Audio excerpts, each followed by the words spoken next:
Good morning. Happy Monday. I hope you had a good weekend. We're talking about what's called an intermolecular force. And for some of you, I know this is a new topic, but the idea here is that scientists somehow have to justify like why gases turn into liquids when they cool, and why solids, if you heat them, can turn into liquids. And it has to do with the strengths of the intermolecular forces. So what we're doing right now is just going through and describing the different intermolecular forces you might see in this class. We talked about on Friday the ion dipole force, which is when you have something that's ionic, something with a positive and or a negative charge, when it's mixed with something that's polar. And I was talking this morning with Madison, and it's a good thing just to remind you that every time you see the term dipole in this section, it means that you have something that's polar, okay? So polar things have dipoles. So if you see dipole-dipole, that means that you have two polar things coming together. Just like the ion dipole we saw on Friday means that you've got something polar and something ionic. So if you look at the first two compounds here, N2 is symmetric. If you drew out its Lewis structure, it would be a non-polar thing. Carbon monoxide, on the other hand, the oxygen pulls differently than carbon. So this one is polar, and this one would be non-polar. So the dipole-dipole force is something that's only for polar things. That would apply to CO, but it would not apply to N2. N2 is non-polar. Between Br2 and ICl, this would be the polar one, and this would be the non-polar one. And I put these up here for a reason. When it comes to boiling, it basically comes down to the mass of the object, because throwing something light into the air is easier than throwing something heavy. But the other thing that's a big player, and hopefully you can see that here, is the polarity. So CO and N2, same molar mass, same mass, all right? But notice the subtle difference in the boiling point. It takes more energy, a higher temperature, to get CO to boil than it does N2. That's because the polar parts are sticking together. Like the slightly negative part of the one dipole is being attracted to the slight positive part of the other one. And down here you can definitely see it. Molar mass is almost the same, not quite, but almost. And look at the considerable difference in boiling points. So ICl, which is polar, sticks a lot easier to each other than the Br2 does. So that being said, let's see if you can figure out what the strongest intermolecular force in acetone is. Acetone has a carbonyl, a C double bond O. There's ketone, methyl group on both sides, so it's a ketone. Propanone would be the official name, and acetone. Of these different ones, we haven't seen all these terms yet, but really all you need to know, first of all, is acetone, do you think, is it polar, is it non-polar, is it ionic? What do you think it is? Polar, that's right. Things that are polar have asymmetric distribution of atoms around it, i.e. everything around the central atom, which I would consider carbon here the central atom, is not the same. So you have two methyls and a double bond O. Those are not the same things. This is going to be a polar molecule. And anything polar in this section is going to have a dipole. So we would describe this as the dipole-dipole force. Excuse me. The ion dipole force we saw on Friday was for things like Na plus in water. So Na plus has an ion. Water is polar, so it has a dipole. That would be it. And we'll talk about these other ones here in just a little bit. Okay. Now, there's a special version of the dipole-dipole force that is much, much, much stronger than the regular dipole-dipole force. And it's called hydrogen bonding. And especially if you've taken biology, you may have heard this term before. We're going to talk about it now from a chemical perspective. All of these combinations here on the right excuse me, involve polar molecules. But the difference between these polar interactions and the other ones is that notice how the hydrogen is connected to an oxygen here, hydrogen's connected to a nitrogen, etc., etc. If your hydrogen is connected to a nitrogen, an oxygen, or a fluorine, you end up with like a supercharged dipole-dipole. So normally dipole-dipole is pretty strong, but in these kind of versions, it is like super strong. And it's so strong that they give it a special name, which is hydrogen bonding. So again, you can literally think about hydrogen bonding as like dipole-dipole on steroids, all right? It's like supercharged. And there's some really interesting things that pop out of hydrogen bonding. So to have hydrogen bonding, you must have a polar molecule. Excuse me. Sorry.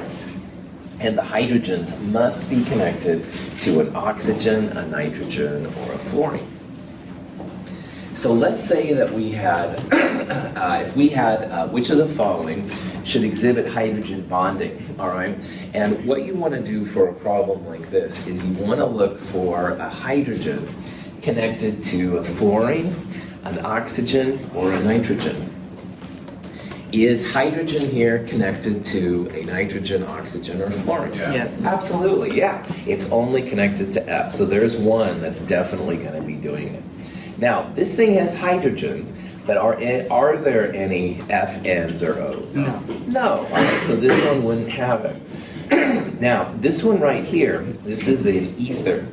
This has an oxygen in the middle of the methyl groups. So this does have hydrogen, it does have oxygen, but are the hydrogens directly connected to the oxygen? No.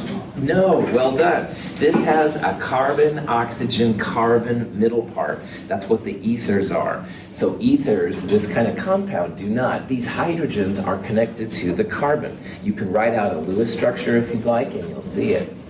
This compound right here is methanol, all right? Is the hydrogen present connected to the oxygen? Yes. Yeah, so in this case, more than one, all right? Hydrofluoric acid, or HF, is the only fluorine-containing combination with hydrogen.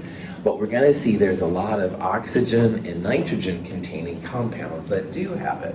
All of the alcohols will have hydrogen bonding, but none of the ethers will. So knowing how to draw out the Lewis structure or know what it is will be important.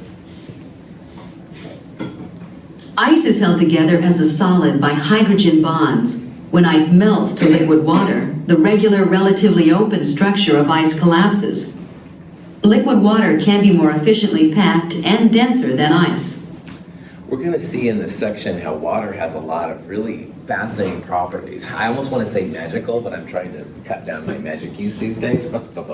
Anyway, in this case, this is one of the weird things about water. Now, most compounds, if you go from the solid phase to the liquid phase, it's more or less a straight line, all right? But water actually jumps from the densities down here for solid ice up here to liquid water. And that's because of the force of the hydrogen bonds. This is one of the few compounds that do this. Again, most compounds just go crazy. But another thing that I think is kind of fascinating is that next time you see ice floating in liquid water, that's an anomaly when it comes to chemistry.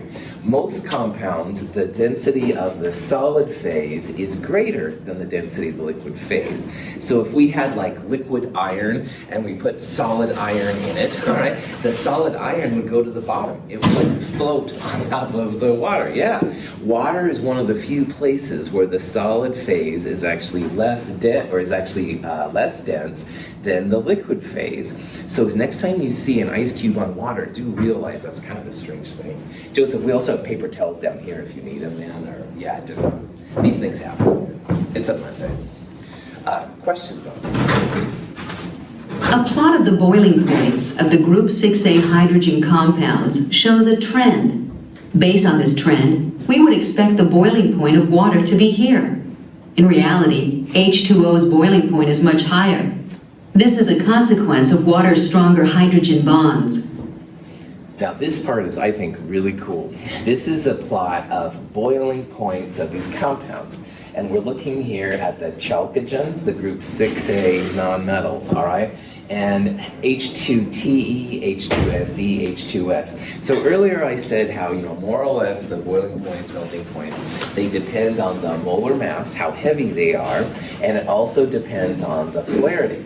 So H2TE is the biggest, it's the most massive, because TE is a lot bigger than the other ones. and it boils about 0 degrees Celsius. And so H2SE, the next most massive, would be about here, H2S. So you can see there's like kind of a curve, all right? And water, which is least massive of all, you would expect to have a boiling point kind of down here, maybe not minus 100, but it would be minus 80. It would be pretty low. And instead, water boils, as you know, 100 degrees Celsius, which is way higher than the much more massive H2TE.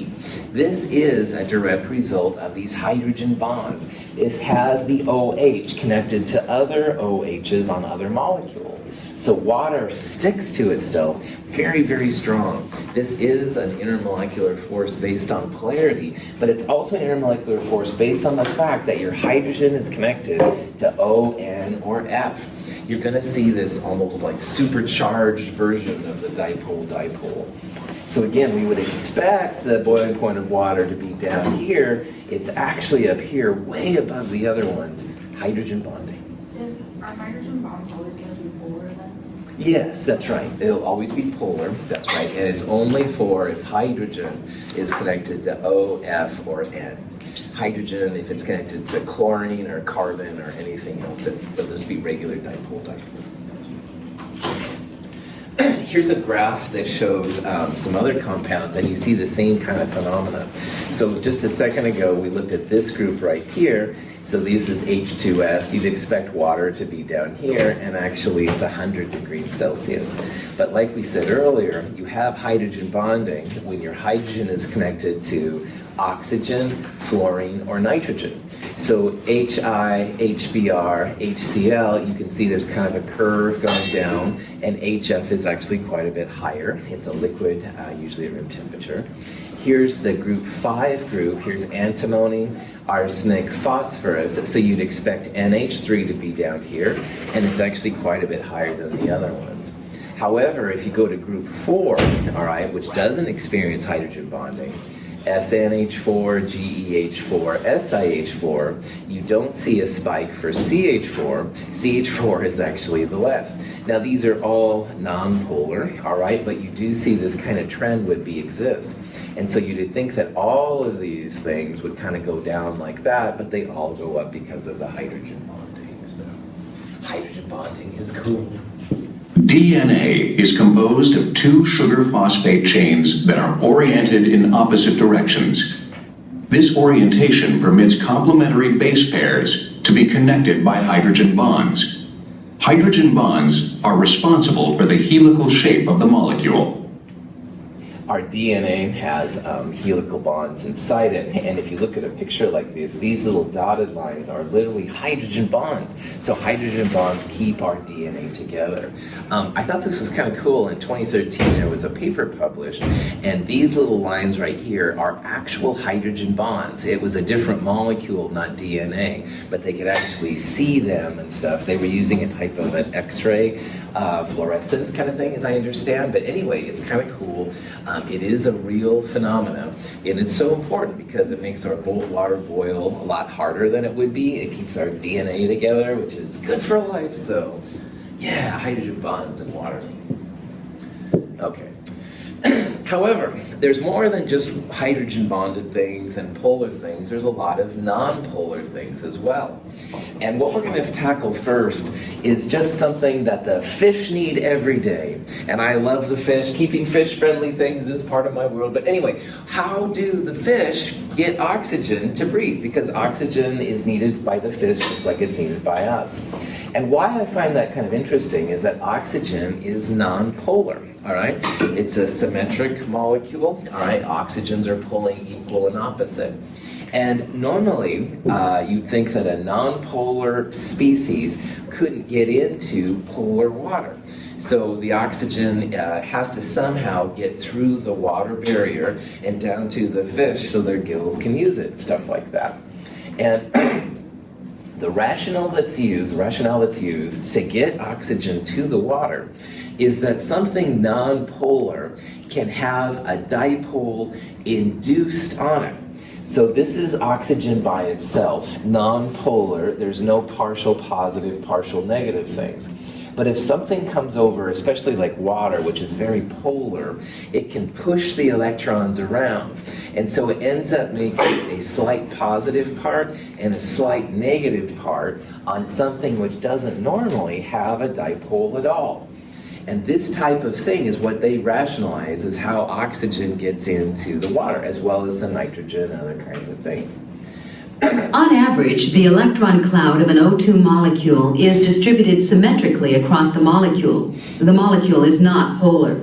A water molecule, which is polar, repels the electron cloud, causing it to be asymmetrically distributed and thereby induces a dipole in the O2. This shift allows O2 to be weakly attracted to the water molecule. So the next intermolecular force we're talking about here is called a dipole-induced dipole force. And in a dipole-induced dipole interaction, you have to have something polar coming into contact with something nonpolar. Remember, dipole means polar, induced dipole means nonpolar. So if you have oxygen and you want to get it into the water, if you push them both together, it will induce a dipole on something which doesn't have a dipole, i.e. it's going to make that nonpolar piece very slightly polar. And once you have that, then there's an attraction. You can get the oxygen into the fish. This is actually a pretty handy force. It's a much weaker force. It's hard to induce a dipole on something that doesn't have one naturally. But when you have a strong polar solute, then a lot of times it's possible. Here's an example of iodine. A lot of times in medicine, they'll use those iodine solutions to clean up the area and stuff. And what's basically happening is they take I2, which is nonpolar, and they put it in a type of an alcohol. It's often ethanol, as I understand, but I don't know. Anyway, the important part for us here, ethanol is an alcohol. It has an OH on the end of it. So it's polar, it's even hydrogen bonded. So again, very strong intermolecular forces. And when it's next to something nonpolar, this is when you get that dipole-induced dipole thing. So the iodine is forced to have a small dipole. It's not hardcore because it's nonpolar, but there is a small one. The water, or excuse me, the ethanol in this case, then is able to make small attractions to it. It gets the iodine in the ethanol, it dissolves really well. Medicine is cool. Questions? An iodine molecule has, on average, an electron cloud that is symmetrically spread over each iodine atom. I2 is not polar. The attractions or repulsions between the atoms of I2 molecules can distort their electron clouds. Dipoles can thereby be induced momentarily in neighboring molecules. We need still one more force that's allowing us to understand why a nonpolar compound makes a liquid at all.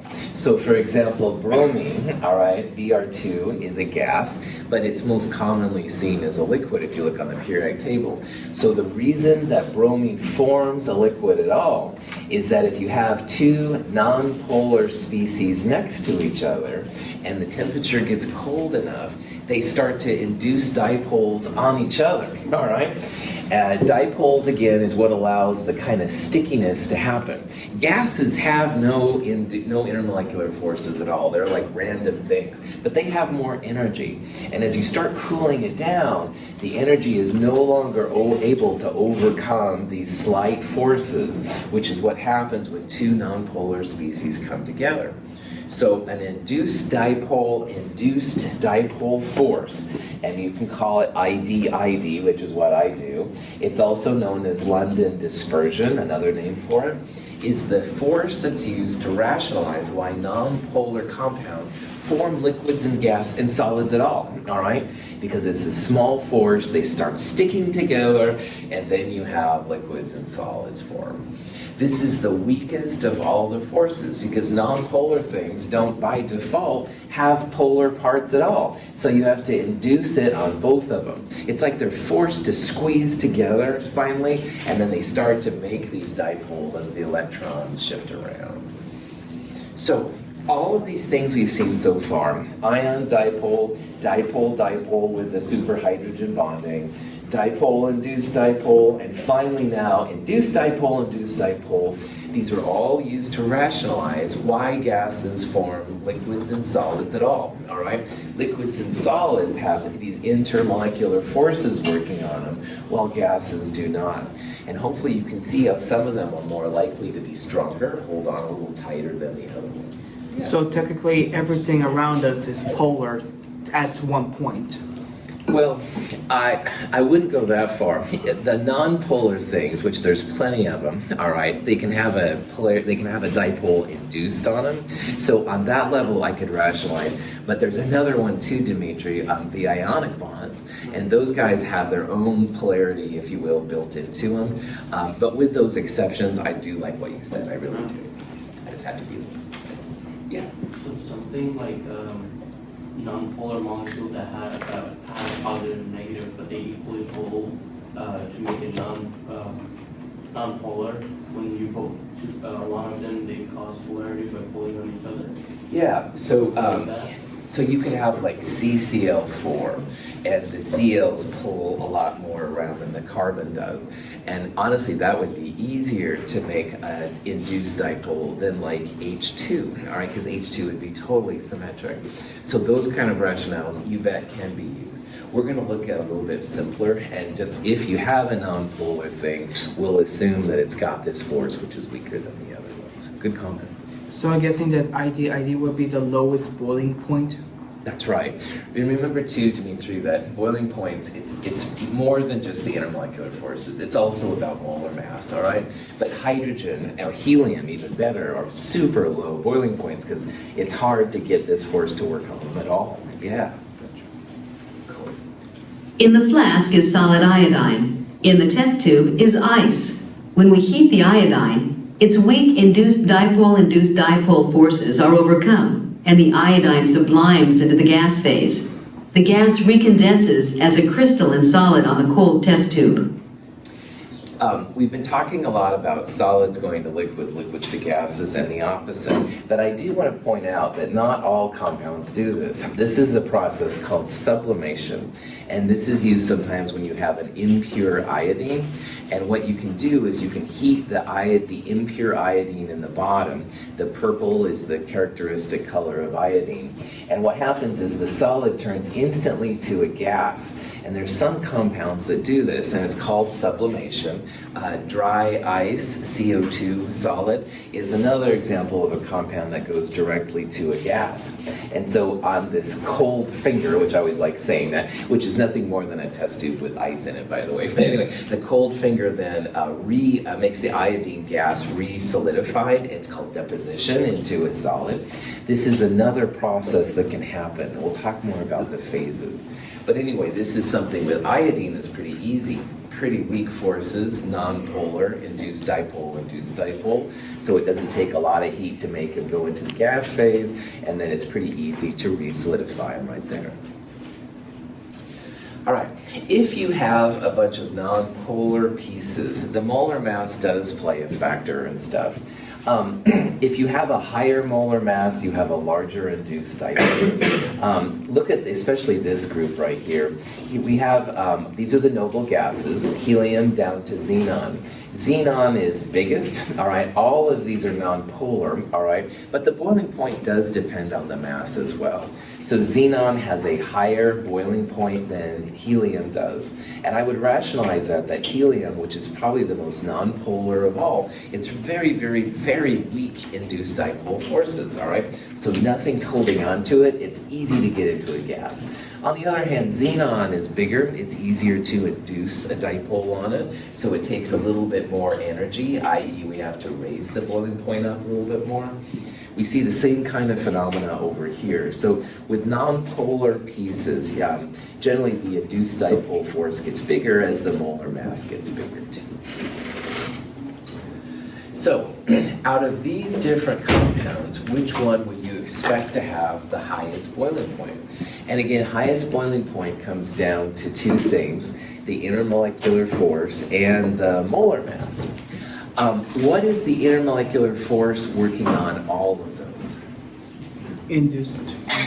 induced dipole slash ID slash London slash dispersion. There's all these different names. They all mean the same thing.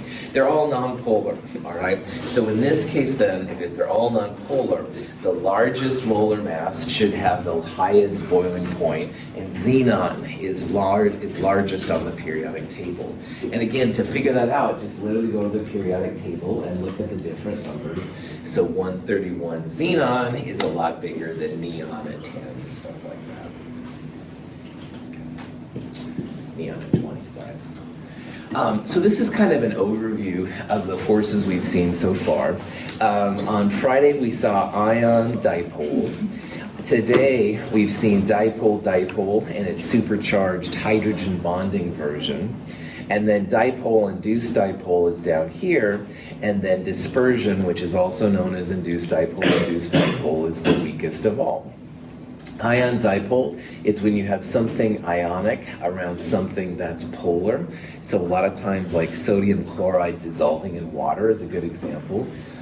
Excuse me. Hydrogen bonding is when you have a hydrogen connected to an O or F, and that's like supercharged dipole-dipole. Dipole-dipole is for normal polar things interacting with other polar things, but if it's one of these, then you push it up there. Dipole-induced dipole keeps the oxygen in the water. You have to have something non-polar next to something that's polar. And then finally, the non-polar pieces are the weakest of all. Yeah. So ion-dipole is a metal and a non-metal, and dipole-dipole is non-metal, non-metal. So the metal and the non-metal would be the ion part, but you also need to have the dipole, something polar. So like metals will dissolve sometimes in like acetone, because acetone is polar. That would be another example of like ion dipole, but you do have to have usually a polar solvent with the ionic part as well. But you also made a great segue. There is another force that we're going to talk about in the solids, which we will combine together as one force called the ion-ion or metallic force. And that one would be like even up here. And we'll talk about this one coming up too.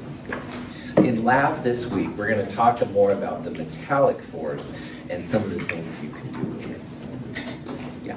When you say solvent, do you mean reference as to liquids and gas? Solvent is when you have like sodium chloride in water. Water is the solvent, and sodium chloride would be the solute. And you could have like sugar in water, and you could have acetone in water. But it doesn't have to be water. You could have, well, we saw the iodine and ethanol. All right, iodine is the solute, and ethanol would be the solvent. We'll talk more about solutions in the next chapter too. Okay. So let's think about what intermolecular forces occur when potassium chloride is dissolved in water, all right? And what we need to do to figure out things like this are the types of bonds in both KCl and water, and this goes really nicely with what Dimitri just said. So water, how would you describe, if it was pure water, how would you describe its intermolecular forces? Hydrogen bonding. Hydrogen bonding, that's right. Water is the classic hydrogen bonding thing. It's polar, it's got hydrogen bonding. What about KCl? What kind of bonds do you have there? Ionic. Ionic, well done. Anytime you have positives, negatives, metals and non-metals, or even a positive polyatomic with a negative polyatomic, those are the ion bonds. So ion and something polar, which in this section means dipole, ion dipole is going to be the name. All right? So that's how you figure out these kind of things. Yeah. Why wouldn't it be ion-hydrogen bonding? Cool. So ion hydrogen bonding is really just ion dipole for these kind and stuff. So try and keep it. Try and keep these names. If you want to use ion hydrogen bonding in your world, just translate it into the ion dipole. Honestly, most of the hydrogen bonding things will be the dipole in the ion dipole force. I won't lie, but they're collectively pushed into this big section. So just so don't make up more names than I have up here. At least for right now, Dimitri. When you go to graduate school, then go crazy. Other questions? So liquids are a part of this. And now that we kind of see the intermolecular forces, we can start to realize why liquids behave as they do. Now we're going to look at solids at the end of this chapter, and we'll see that they're actually fairly easy to predict their properties.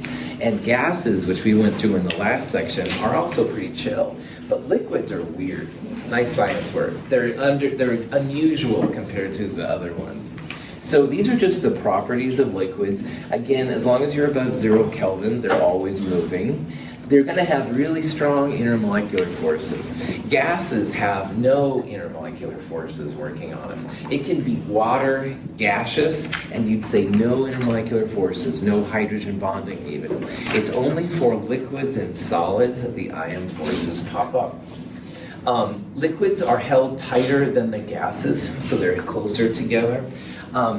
Gases you can compress down from 4 liters to 2 milliliters if you want to maybe, but liquids are very hard to compress. If you ever saw the movie called The Abyss, which is kind of a cheesy science fiction movie, but at the end the guy was using this weird thing where they put liquid in his body to breathe, and he could go to these super deep areas because the liquids won't compress.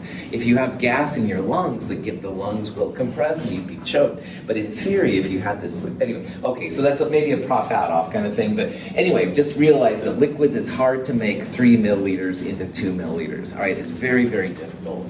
Not impossible, but very, very difficult.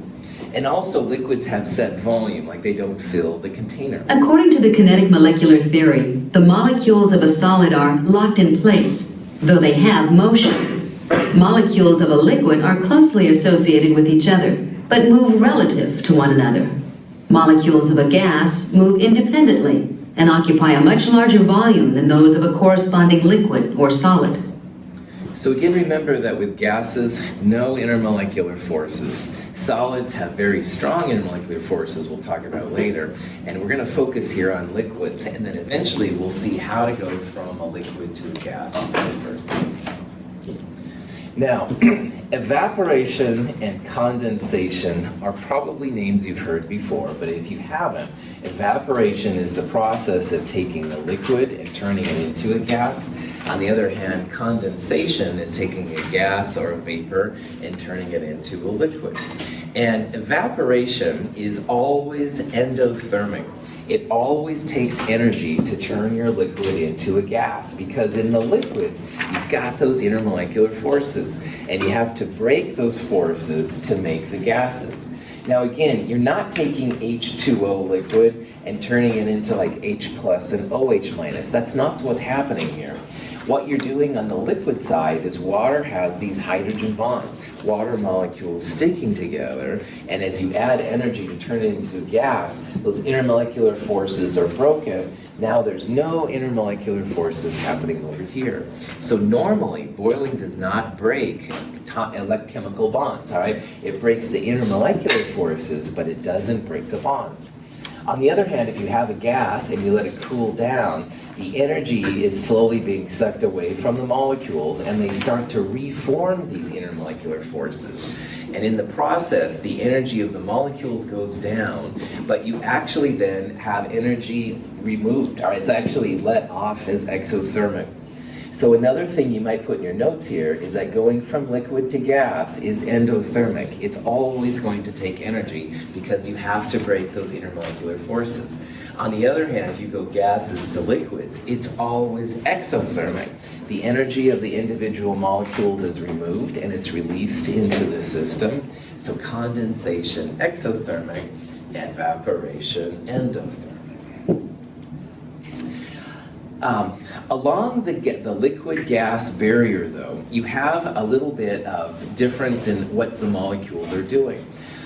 We talked in the gas section how you have a whole range of energies at every temperature, and this occurs with liquids as well. So we're going to make a big difference in this next couple slides about the surface of the liquid and what's happening right above it. Because some of the molecules here are always going to have enough energy to become a gas.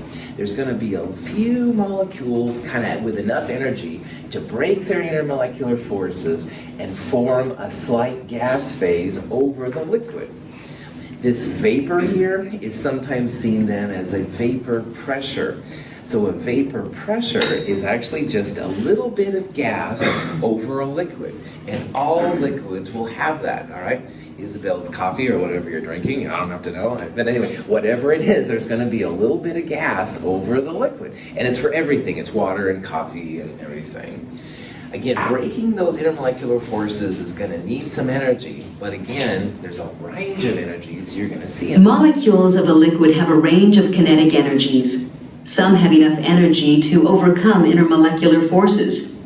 If these high energy molecules are at the surface of the liquid, they can escape into the gas phase.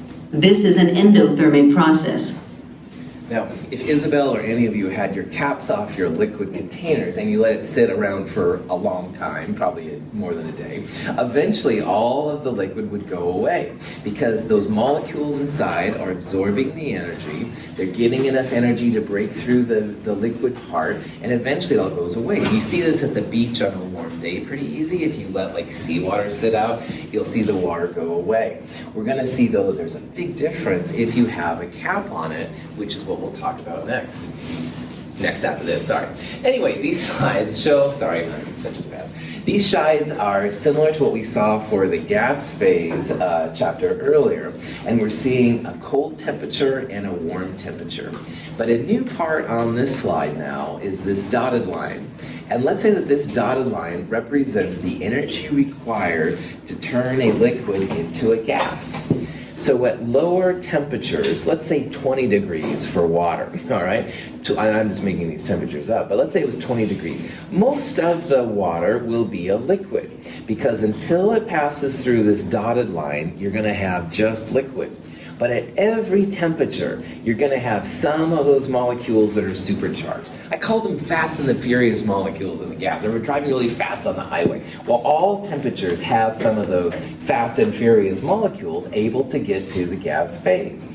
As you increase the temperature, you get to the point where more molecules are to the right of the dotted line than the left. And that means that most of your sample now has broken the intermolecular forces and become a gas.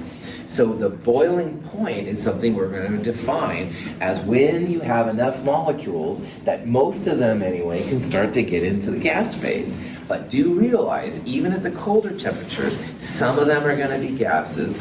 And even at your boiling point then, you're still going to have some slow drivers in the freeway, if you will, that don't have enough energy to become a gas.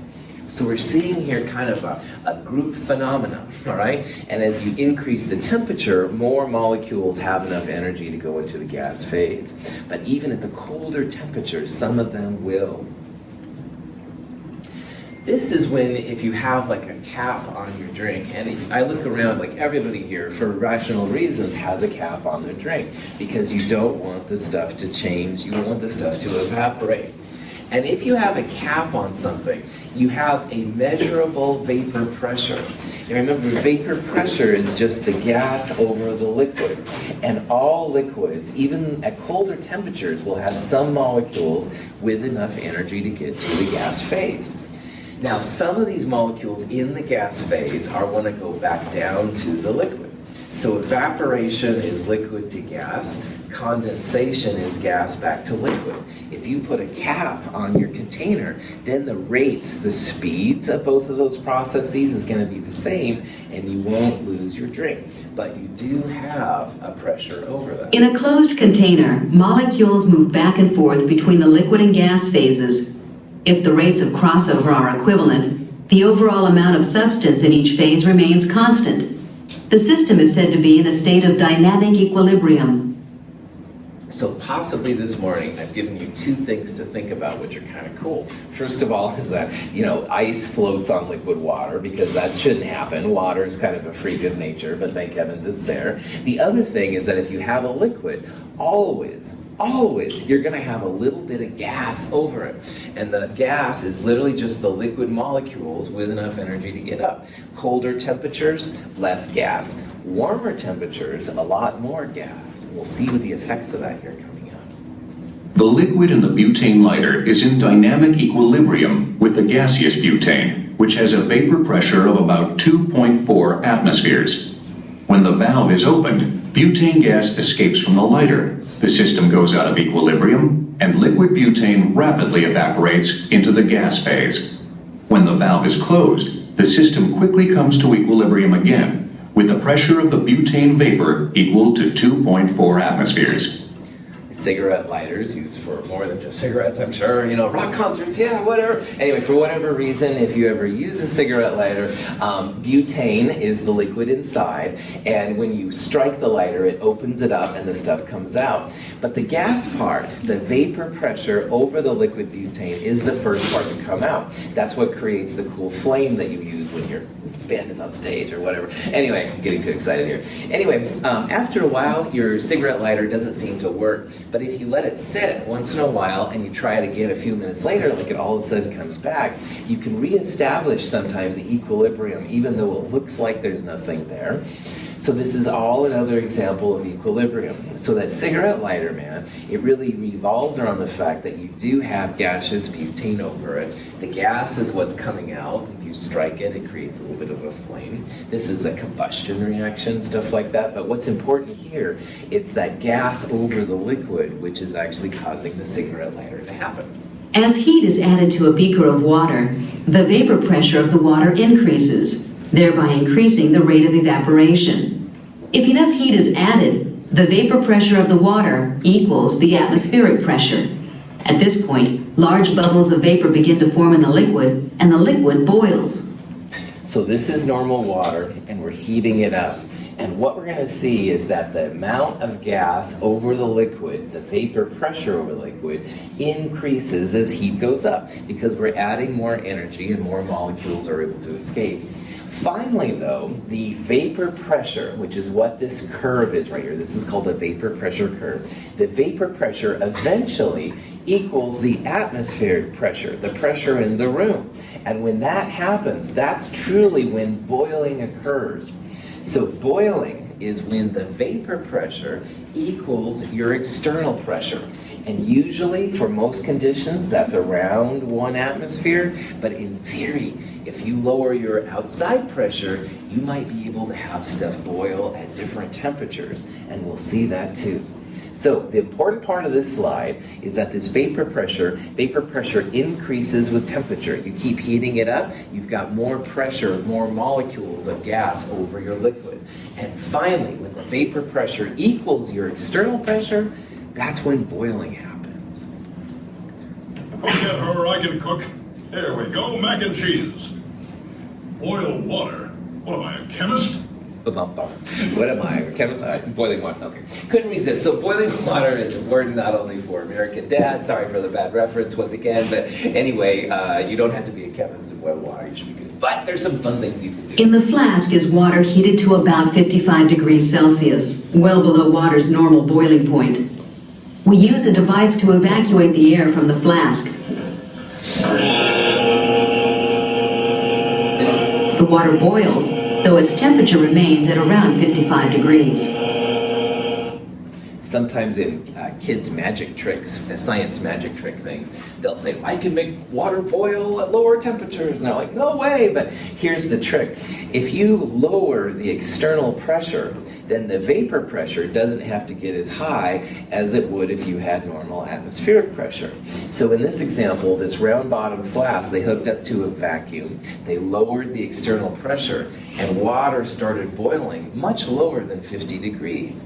So again, as long as your vapor pressure and the external pressure are the same, this is going to be a way to get boiling to occur. And in graduate school, this was really important to me because a lot of my compounds, they would break down at like 80 degrees or 90 degrees Celsius. And if I boiled the water, it would break up the compound. So I would put it in a vacuum, lower it down to half an atmosphere or so, and then that would allow the water itself to evaporate at like 50 degrees, a much lower temperature. So my compound was preserved, and I can use cool science tricks to make it happen. So again, the punchline here, boiling is when your vapor pressure, the gas over your liquid, is equal to the atmospheric pressure. But if you lower that atmospheric pressure down, now it's going to take a lot less energy to make it a boil. You can make things boil at a whole bunch of different temperatures. And this Heating the liquid water converts it to a gas, which pushes molecules of air out of the container. The inverted can traps the gaseous H2O when we place the can in cold water.